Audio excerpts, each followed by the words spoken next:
dire les discours, il est important d'entendre, parce que quand on entend, on sait comment agir, puis c'est notre devoir en tant qu'être humain de savoir quel est notre positionnement et comment on collabore notre gestionnaire, notre gouvernement, parce que c'est les plus grosses complices en ce moment de la tuerie, du génocide de nos frères et sœurs en Palestine. Shame! Shame! Voilà maintenant 6 mois que nous manifestons dans les rues de Québec pour dénoncer la complicité de nos gouvernements dans un génocide. Le rassemblement d'aujourd'hui à Québec est unique dans son genre. Depuis le début des bombardements en octobre, il s'agit de la première manifestation soutenue par autant d'organisations engagées dans nos communautés. Plus d'une trentaine d'organismes, dont la Confédération des syndicats nationaux, la REPAC, le regroupement des groupes de femmes de la capitale nationale, Action Chômage de Québec, parmi tant d'autres. Nous sommes tous rassemblés ici pour témoigner de notre appui à la lutte et à la libération de nos frères et sœurs en Palestine.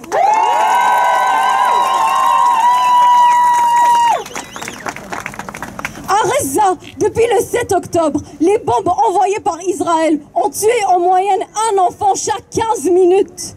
Cette violence n'est pas une violence défensive comme Justin Trudeau et Biden le prétendent. C'est une violence coloniale. C'est la violence d'un nettoyage ethnique. Cette violence prend place à Gaza alors que des familles entières se font chasser de leurs maisons par des bombardements sans fin. À Québec, au Canada, à travers de l'Amérique, nous sommes mieux placés que quiconque pour témoigner de colonialisme et de ses conséquences. À qui appartiennent ces terres sur lesquelles nous marchons? Sur le sang de quel peuple s'est érigée cette Assemblée nationale? Nous connaissons le colonialisme, nous connaissons sa rhétorique, nous connaissons ses stratégies et nous refusons que l'histoire se répète. Si l'État israélien continue de faire régner son régime d'apartheid avec une totale impunité de la part de la communauté internationale, nous, le peuple, refusons de nous taire.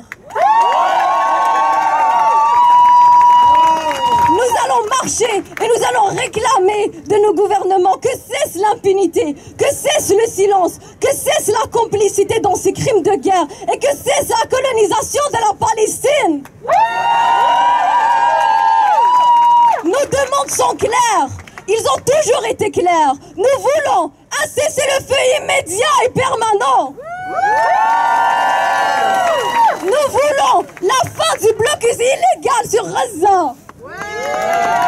Nous voulons la fin de l'occupation illégale des territoires palestiniens. Nous voulons la cessation de la complicité du Canada et du Québec dans les crimes de guerre de l'État sioniste, y compris l'arrêt de vente d'armes ou des composantes à cet État. Et finalement, nous voulons la fermeture du bureau de Québec à Tel Aviv, marquant ainsi notre refus de normaliser les relations avec un État qui viole systématiquement le droit international. Il est temps que nos gouvernements agissent. Une seule solution, arrêtez l'occupation. Une seule solution, arrêtez l'occupation. Une seule solution, arrêtez l'occupation. Une seule solution, arrêtez l'occupation. Une seule solution,